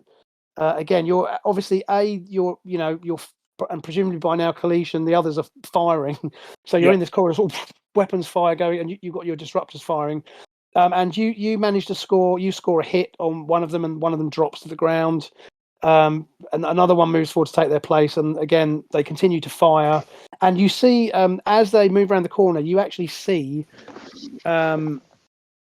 I've got an image. Let me just show you this image here. Yeah, you see what looks like some sort of wild animal. In fact, a couple of these wild animals seem to come running around this corner as well. And they look, for the want of a better description, they look like warthogs or something like that. They kind of, and they look like either that or large dogs. Let me see if I can just find an image of one. Oh, here we go. Right, so I'm going to drop this on. Right, you see that? Yep. They're not. That's not to scale. They're like really frigging big. That's that. I mean, you can see it's called a manis, but basically, it's like a large dog slash a wild boar or something. Yep. And they seem to be under the control of these humanoids. And again, a couple of these things come skittering around the corner. And if nothing else, they are a bit of a shock. And I'm sure that your well-trained security team don't give ground on it. And as you they come charging towards you, and you can obviously weapons fire will probably be directed at them, and you probably drop one of them at least. But again, these other humanoids. There are more of them coming around the corner, and they're continuing to fire. So it's up to you how you want to handle this. But basically, you're now clearly being overwhelmed by a much larger force. And you can see they're beginning to set up a beachhead here. There's literally now there's half a dozen of them have now clustered around this corridor, and again they're returning fire up the corridor. And again, your team managed to drop another one of them, but then another one comes up to take their place, and there's obviously a large boarding party coming on. And again, more of these creatures begin to come. There's another couple of these things come flying around the corner, and again, your guys managed to pick them off, but again, it seems to be a bit of a stalemate at the moment because you've got a superior position because you're back at this corridor here, so you've probably got a better defensive position. Yep. But they're beginning to obviously bed in here, and you can also hear what sounds like it might be cutting torches being deployed as well. So, all right, so all that's going on. Is there anything else you want to do at this point before we switch over to Kaz, who's just about to drop out in the runabout? No, I need time to think. Are these guys are wearing suits? Are the dogs wearing suits? No, the dogs are not wearing suits. Well, they're not dogs, but the creatures are not wearing suits. Estacine gas, anyone? That's an old favourite. Yeah. Anestazine gas. Good one. I'd probably have to make a roll to determine whether the vigilance actually fitted with it or whether it actually works. That's the other thing. Well, because you probably never used it before. But okay, it's definitely a thought. Okay, so right, so the camera pass. So right, I've seen switches from Kalish and her team in the corridor. And again, given that your security team is not that large, you're managing to hold them off. But it's quite clear that they've got way more people. Yeah. And I mean, you're in good defensive positions. But the problem is, if any of these like creatures get to your guys, then they're going to just whittle the numbers down. Yeah. And so but at the moment you've got them held. So you probably report to Naismith and say, hostiles have breached section 12. We have two men down. We've got them held in corridor 3B for now, but they're obviously boarding in large numbers. So Naismith sort of acknowledged, Sergeant, do what you can. I'll get you some reinforcements. Perfect. And he sort of sends out a general call over that you hear it go over the tannoy. All available personnel report to Sergeant Kalish, Deck 3, Section 12. And be prepared for combat. Yeah, exactly. Yeah, come armed. Yep. So meanwhile, the camera then cuts outside the Vigilant, and you see the runabout unceremoniously drops out of the bottom of the ship without too much ceremony, and you kind of peel away from the Vigilant, presumably in a kind of evasive course. Yeah, peel away. The most evasive I can, and then I'm going to swing back round and come in on the from behind the Vigilant, lock onto the ejection points where the boarding grappling hooks, but where they attach to their ship, basically, Yep, I've got you. basically giving a full shot of phaser. This thing, did we say this thing carries torpedoes? I think it did. I mean, I think it does. Yeah, I seem to remember. Micro torpedoes or something like that, rather than the full size ones. Yeah. Okay. No, that's fine. So you Yeah. you come the runabout comes peeling out the bottom, and you kind of in a dramatic special effect sequence, you kind of fly around, and as you drop out from the body of the Vigilant, so in other words, you come up under the cover of the ship. You begin drawing weapons fire from the other from the two vessels that have got the Vigilant attached. Yeah. I mean, and you can evade, so you begin to evade because, as I say, as soon as you pop out into line of sight, they start, and there's like energy weapons, kind of, which look disconcertingly like cannons from, so basically down the sides of the ships. It's got broad. There's obviously weapons emplacements up and down the sides of the vessel. Broadside armament. And so these things are taking pot shots at you. They're not very effective at this point because you've obviously you're managing to evade most of it, and you take a couple of glancing hits. I mean, obviously you've got the shields up, so you take a couple of glancing hits, but you manage to stay on course. So you're going to try and you want to try and shoot at the idea is where the where the cables are anchored to their ship. Yeah, basically bracket it with fire. So rather than where the cables are attached to the Vigilant, you're actually going for the source of the like the kind of the launch bay. So if we can hit that, not take those out, then that'll free. Okay. Right. Okay. So what are you going to use? What weapon system do you want to use to shoot at them? Phasers, probably full power. Okay. So I'm going to go with. Okay. So to use phasers, you are going to use energy weapons. So the target you're going for is going to be the launch port, if you like, for the harpoons. So you've got what you need to roll, Mike, is you need to roll control and security task. Yeah. Oh, right. Hang on a minute.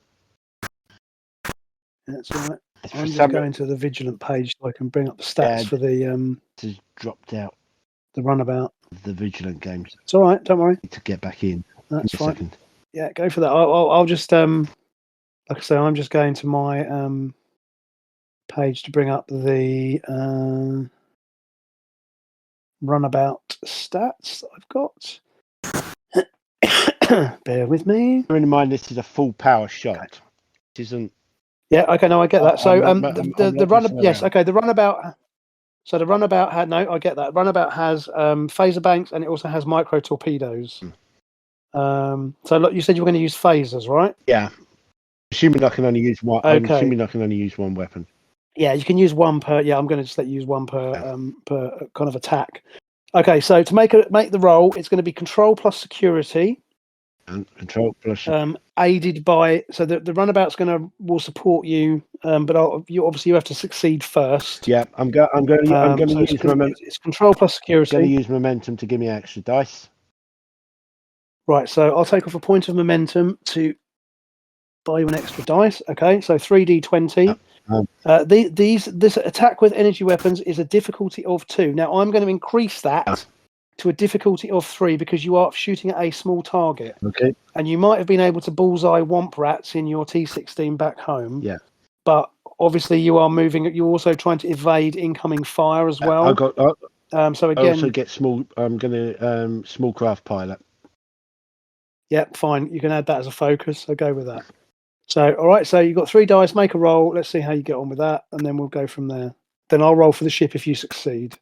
1, 1, 1. It's only a 1. So 2 successes. Yeah. So that's 2 successes. Okay. So the difficulty is 2, but it's been modified to 3. However, because you succeeded, the ship also gets to roll, or the runabout gets to roll to assist you. So the runabout has got it's weapons and security. So it is weapons, which is 7, and security is 1. So I get to roll a d20. So let's have a look. A 17. Right, that did not succeed. Now, if you want, you can spend a point of momentum to re-roll. I'll let you re-roll that dice if you want to give me another point of momentum. Yes. Okay, so we need to re-roll. I'm going to just re-roll that again. Bear with. Still missed. So your torpedo, you shoot your energy beams, and they lance out at the and basically you kind of bracket the target. However, what I will say is because you've now got the target, the next time you attack, then you won't have that additional penalty. Okay, because you've kind of managed to lock on to what you're actually shooting at, if that makes sense. So if you imagine the image, the runabout is kind of wildly. So the Vigilant is in center screen with these two ships still. You've got energy arcing up and down these harpoons as Giara is managing to stop these vessels from stealing more energy from you. And against this background, the runabout is kind of wildly sort of veering about, trying to avoid incoming fire. And you steady for a second and sort of shoot off a couple of phaser blasts, which again they more or less hit the target, but you don't quite just damage what you're looking for. Just impacted on the surface. Exactly, and so you kind of then peel off again to come round for another run, and so that's where we'll go back to the boarding party. So Kalish, you're kind of at a stalemate. So although there are now, you can see there are now at least 10 or 12 of these guys kind of hunkered at this corner. You know, they're literally tripping over each other trying to get in. But every time, obviously, one of them sticks their head, comes too far into the corridor, your guys are taking precision shots and are just sort of popping them off. And I assume you're using stun. Is that correct? We are, yeah. Although I guess Kalish, that's an interesting question. Does Kalish carry a disruptor or a phaser? She carries a disruptor, but she always uses her phaser. I like that. Yeah, nice. Yeah, so she's got the disruptor sort of strapped across her belt as a thing, but she's still I think she's unholstered it since she's been with the Vigilant. I really like that idea. That's great. Okay, and I take it she's probably got a couple of blades on her as well. Of course she does. I would have thought you would have died for your first stop would have been your quarters to get your bat left. No, she's probably got a mech. She's probably got a paired mech lefts or something. Yeah. Like the shorter blades, I guess. But so Steve, at the moment you're holding them off. Yeah, some part of this engagement, I would have liked one of those creatures to have made a run for us, and I would have liked Kalish to have put it down with a. Well, let's just do it. Let's make it happen. Okay. So there isn't there. You're in an impasse. That's the word. So again, the scene is you're in this corridor, and again they've because of the way that the corridor is laid out, they can't easily get through. They can't go round you because there's no other access. Because literally, this corridor leads. It's one single corridor that leads into the rest of the ship, and you've got this area here blocked off. And again, every time one of them makes a run round the corner, and there's now a satisfying, half a dozen of them kind of piled up around there. But again, the other threat is these creatures that they keep sending round. And sure enough, one of them comes tearing round the corner and manages to evade, by luck more than judgment, manages to evade the weapons fire. So I'll let you describe what happens as Kalish deals with this threat. Yeah. So it's sort of running towards us. There's shots going down. Maybe there are too many of them for everybody to cover one of these creatures each. So one of them sort of breaks through, and as it lunges at, let's say, Hendrix, Kalish sort of almost shoulder barges it into the wall of the ship, into the corridor, removes a blade and just sort of skewers it with a blade, and then pops off a couple of phaser shots back down the corridor and pops behind Badass. behind cover. Does it make it make a whimpering sound as it goes down? Yeah. What's What's the is it the Wilhelm scream? That's the bizarrely it makes a Wilhelm scream as it drops to the ground. And meanwhile, pet lovers around the pet loving members of the viewing public go, "Oh, I don't like that." But no, these things are pretty unpleasant. And again, yeah, I love that imagery. So I'm going to give you an extra point of momentum because I just think that's badass. I love that. So yeah, Khalees just goes in and again with a very smooth move, just dispatches this thing and it drops to the ground. As you say, pops up a couple of shots to keep their heads down, and the impasse continues. And again, but now a few more crewmen have come to reinforce you. So you've got a couple more. Again, just like I guess anybody who's available has come down with weapons to back you up. So you're kind of feeling relatively good about this at the moment. You've got things contained. Again, at the moment they can't get past you. Again, and as long as you can keep these creatures from breaking a hole in your position, again they can't really get a good bead on you. So at the moment things are. So you again probably report to Naismith and just say we appear to have them contained for the moment. So, Steve, I'm wondering, are there any sort of Jeffrey's tubes or access tunnels or anything that we could get around so that we could flank them? I love it. Yes, of course there are. Absolutely. Yes, this is your ship, and you know this ship like the back of your hand, as do most of the crew. And certainly, Jeffrey's tubes are a constant presence. Now, they're not marked on these plans because they're just not. But as far as I'm concerned, there is always the opportunity, as you say, to use to find a way round. Now, the problem what you could probably do is aim to get into this bay here, because obviously we have to go. I'm going to just move these two guys just off to one side so we can see what's going on. And I won't reveal yet. Then I won't say whether they're dead or alive yet. We'll get back to that. But anyway, so at the moment, this is where these guys are kind of holed up here. Shots firing up and down this corridor. Again, you guys have got them pretty well bunched in. Now, what you would the best place, obviously, to come out at them would probably be through this bay here, because then you would literally be behind them because they're kind of clustered around here. They've obviously come in through that airlock here. You could either do it from here or you could come in from here, which is this bay, which is what does that say? Impulse fusion generator. So again, there'd definitely be Jeffrey's tube at least going into here. So I mean that's up to you. Now again, you would have to. What you would probably do is fall back slightly. Obviously, keep up defenses.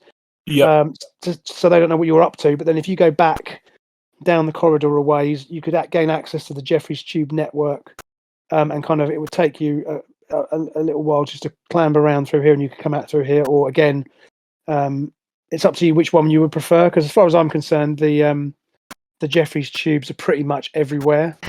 So you can tell me where you want to come out. In fact, even you could probably even actually come. Problem is this bay here. There's no actual access to it that I can see. So yeah, I would say it's got to be here or got to be here. Steve, is there any way that we? Because I know we've got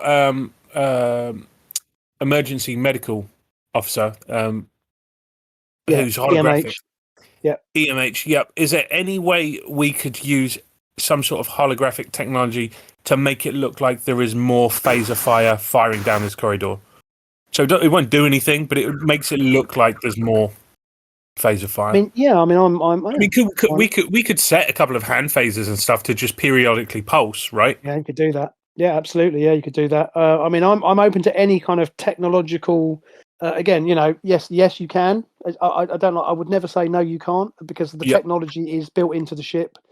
That you have the EMH.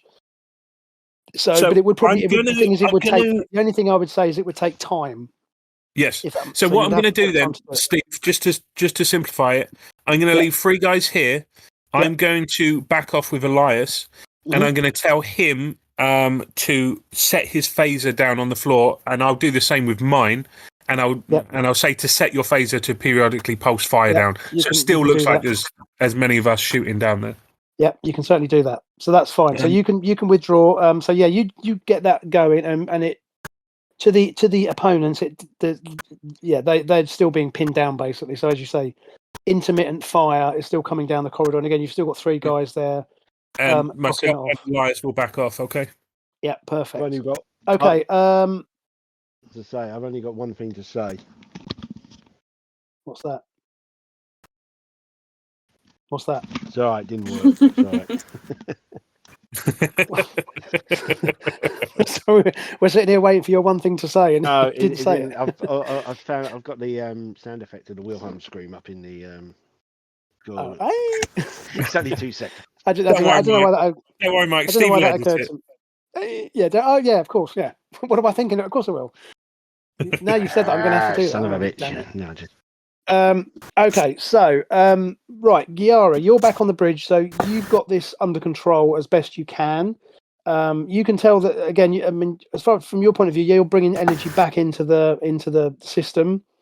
Is there anything else you want to do at the moment? I don't want to leave you just stuck up there doing nothing. You know, I mean, if that's obviously that's a big deal because you've managed to protect it. What you could do, however, is you could also then do something similar. You could actually probably do something similar to the harpoons, which are actually drawing energy from my the thinking keys as behind well. it was that If you would wish to do so, it would stop them from drawing the energy away from us. But I wonder if we have some sort of slow release capacitor, or something, so that we can store that energy. Because if they're taking the same energy from the Kharkiv that they were taking from us, they might need it back at some point. Yeah.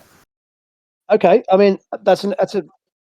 Do you know what? That's a very interesting suggestion, and I hadn't thought of that, and I like that idea. So, the ship has batteries. I mean, it sounds very unglamorous, but obviously, it does have storage, energy storage units. So yes, you can.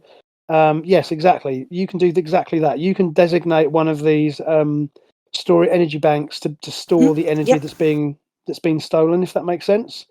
So 100%. Yeah. Why don't you do that? So why don't you give me a let's just make a roll to make it official. But if you want to give me and I'm going to say this is a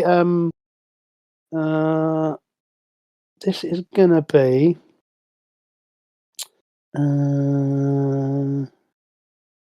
yeah, I'm going to say I'm going to say that you're going to get the benefit of the I know my ship talent.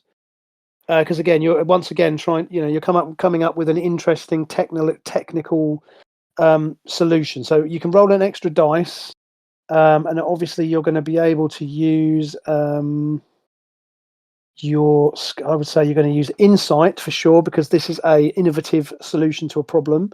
You're going to get to use engineering, and again, you're going to get the bonus of the EPS systems, because again, this is basically what you're doing is you are rigging the EPS system, and you're going to just divert this energy that you're stealing back to go into one of these storage units. So fine, go ahead and do did that. you say that gives engineering? you 3 dice to roll. If you want to do that for me,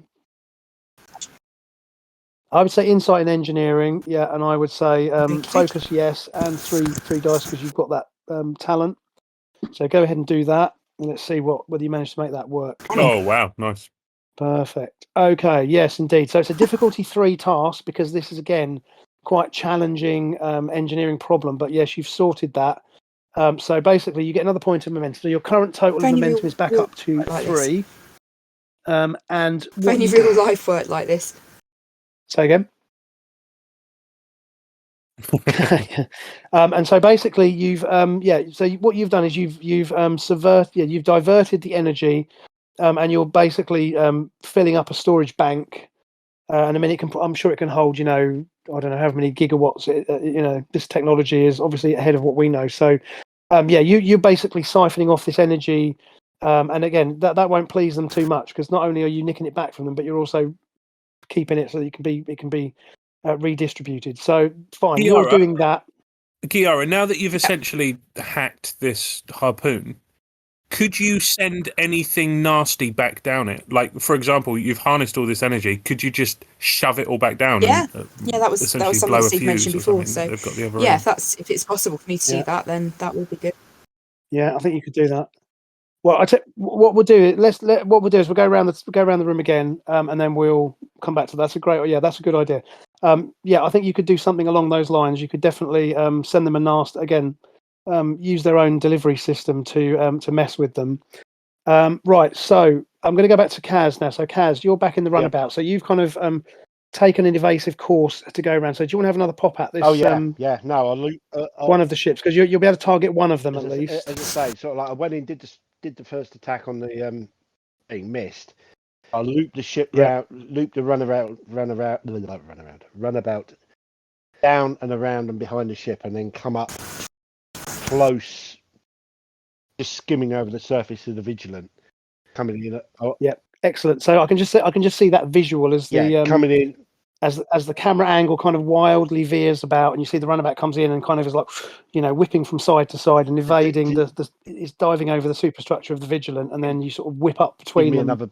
Give me a better target, better angle on the target.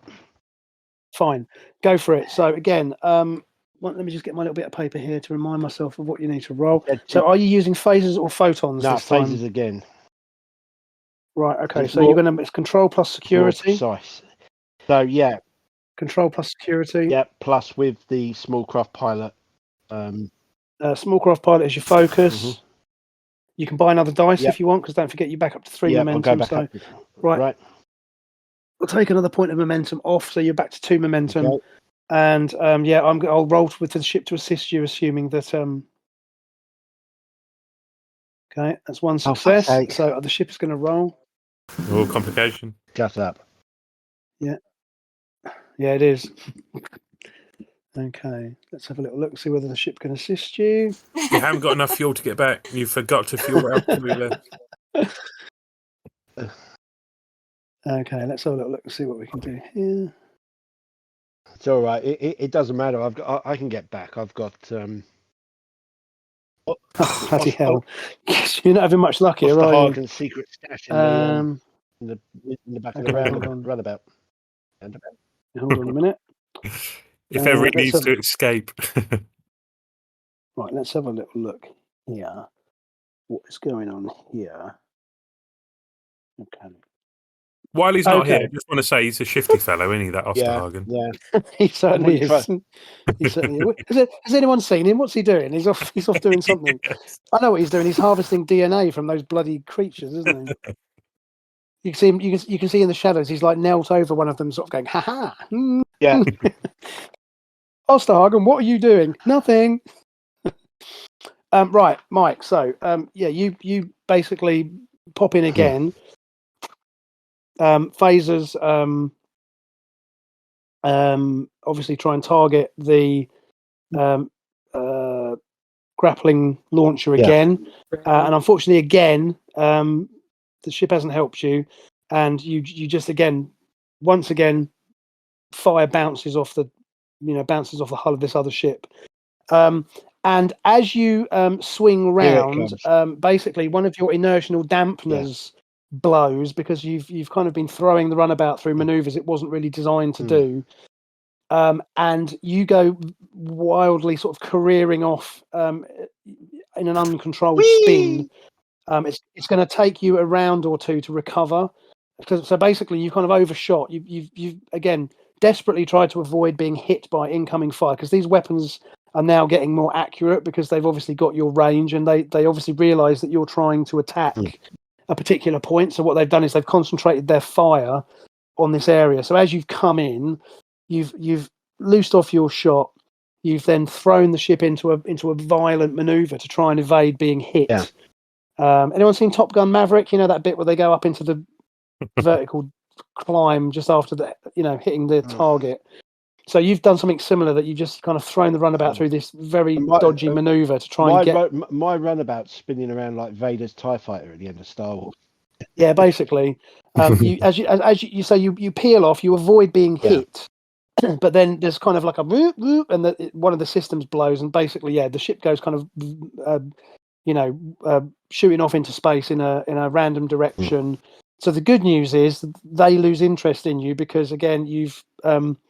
evaded their fire, and then, as I say, the runabout's gone kind of careering off in a spin, and they're not interested in. They don't seem to be interested in pressing the attack on you now that you seem to be removed from the problem. If that makes sense. But obviously, the downside is that you're going to have to spend a round or two to repair that system to get yourself back in the fight. So we'll come back to you in a moment. Can I just point out that our ship only seems to help our chief engineer. It never helps any of the rest of us. It is It's got quite a very obvious personality to I this spend a ship. lot of time trying to make it well, it feel always better. has had, hasn't you know, it? Yeah. it's, It does have. Yes. The rest of us just bash the control panel. Yeah, no, brilliant. but That's absolutely 100% true. if you think about it, that's more true than you think about it, because earlier on it did try and crap all over us, didn't it?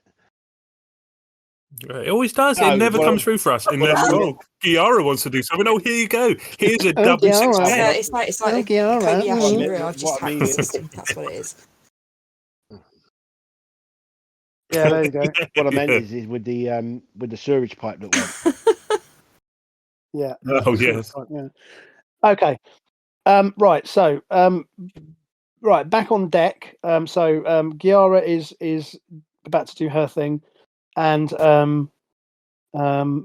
Kaz is desperately trying to get control back of the runabout, and then so Kalish, what would you like to do now? So you've basically withdrawn with Elias, and you've presumably gone to find a Jeffrey's tube, right? Yeah. Would you allow me to get into here? Yeah, absolutely. That's one of your two options, really. Yeah. Your two options are here and are here. So yeah, basically, it's going to take you a round or two, because the Jeffrey's tubes are not like stupid. You've seen Star Trek Jeffrey's tubes, right? So they're like the one you'd probably on sort of hands and knees, but they're not like, it's not like the bit in Aliens where old Bishop is going through that little metal tube. It's not like that. Yeah. It is, but they are kind of, it's going to take you it's literally going to take you a couple of minutes to be able to get to where you want to go. But you go, yeah, we're going to come up behind them, because again, they're kind of they've made their beachhead around here. So yeah, you'll literally come out of the door right behind them. So we'll come back to what I want to do is I want to give the order for the other three who are putting down covering fire. I want to order them to fall back to the next position, which is here. So it's back a little bit. Yeah. In the hopes that the other guys, guys will here, will advance, Perfect. so that we can be completely behind them. And if possible, if there are any access doors or shut off doors like here and here, where we could just shut them into a little area of the corridor. If not, then fine. We will just sort of surround them. No, that makes sense. I mean, they've got the only place they can go from here. They've obviously only got this. There's a one would assume they would probably try and gain access to this breaching corridor here, because obviously if they're being fired upon here, if they can get here and get round here, then they would reason they could get into the rest of the ship from there. But of course, your plan is just simply to get them away from this corner, right?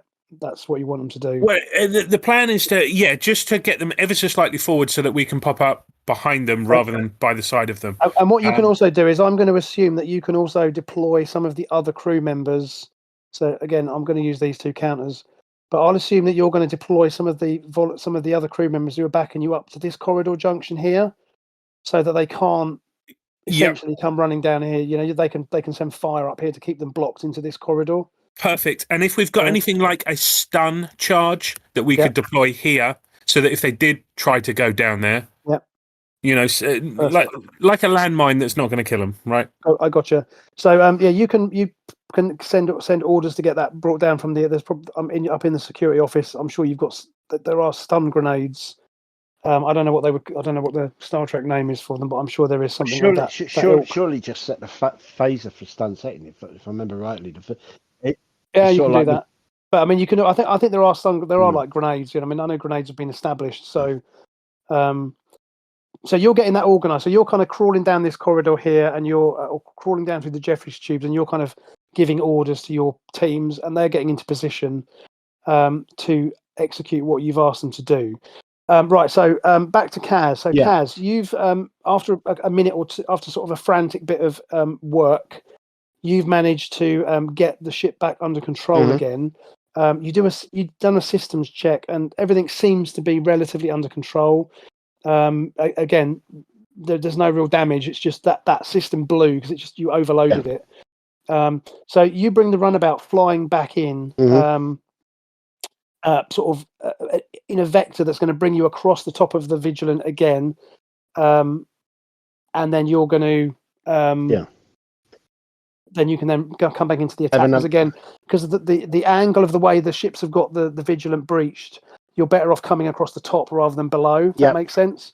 Because if you remember, because obviously the harpoons have gone into the ventral side of the ship, which is why they've gained access to this area rather than coming in through the top. So the top of the Vigilant gives you a little bit of protection. So you set your course coming in, and as you fly over the top of the ship, you notice something that's very disturbing. That on the top of the hull, there is another group or another team of these hostiles are actually on top of the hull, and they seem to be cutting in through the top of the hull, above engineering. And that is where we are going to leave it for tonight, people. So I'm going to pause it right there because I've got to go and walk the dog. But that seems like a very a nice, appropriate point at which to leave it. So next time we will deal with Kalish and Kalish's secret attack from here. We will deal with Giara's attempt to do something to break the hold or to send something nasty back to the other ships. And Kaz, you can decide what you're going to do about these guys breaking through wide the angle hold. phasers. Okay, right, good. How was that for everybody? Hope you enjoyed that. Amazing, thank you, Steve. Bit of a change of pace that one. I it's thought good. a bit more action packed than usual, but It was, yeah. Thanks, Steve. great stuff. Good stuff. Has anyone got anything else before I start wrapping? Before I finish the recording, or I'll say a little bit earlier than usual tonight. But again, I've got to go and do the dog, and I thought that was a good point at which to finish it and keep the excitement rolling. So we'll pick lovely. it up next time. Very enjoyable. So then we essentially have got one more before we potentially meet in person. Is that right? Let me think. What's the two? game? It'll be two. Oh, do you know what? I don't know. It might only be one. No, I think it's two. It's got to be two, isn't it? We've got second. So we've got the 16th is the next one. Yeah, and then there'll be one. Oh no, that'll be it. Blimey. And then bloody hell. The 7th. Yeah. Holy crap. Okay. All right, we'll talk about that separately. That's a bloody hell. That is. I'll check the dates, and what I'll do is I'll pop a note into the chat just to confirm those dates for you. And obviously, we've also got this additional little session which is on the 6th. What time did you say that's send like? out more details about that as and when. 7. So just we're supposed to be at Chesington. About 7 o'clock. Okay, but we should be home probably by then. between about 7 and 10. Well, if you can join again, it's just going to be a designed to give this this person a bit of an exposure to the system. So, but of course, I'd be delighted if you can join us again. But please don't miss out on a day at Chessington. But again, the game will be going on. So even if you dial in later, that's absolutely fine because we're going to use Discord and we're going to use Roll20 in the same way. So of course, you're more than welcome to just jump in as and when without any problem. So I'll just finish off then by saying thanks again, guys. Really enjoyed that tonight. Actually, that was a nice little change for me. So thank you for putting up with me, and I really appreciate it. And I hope you have a good evening. And I will speak to you next time.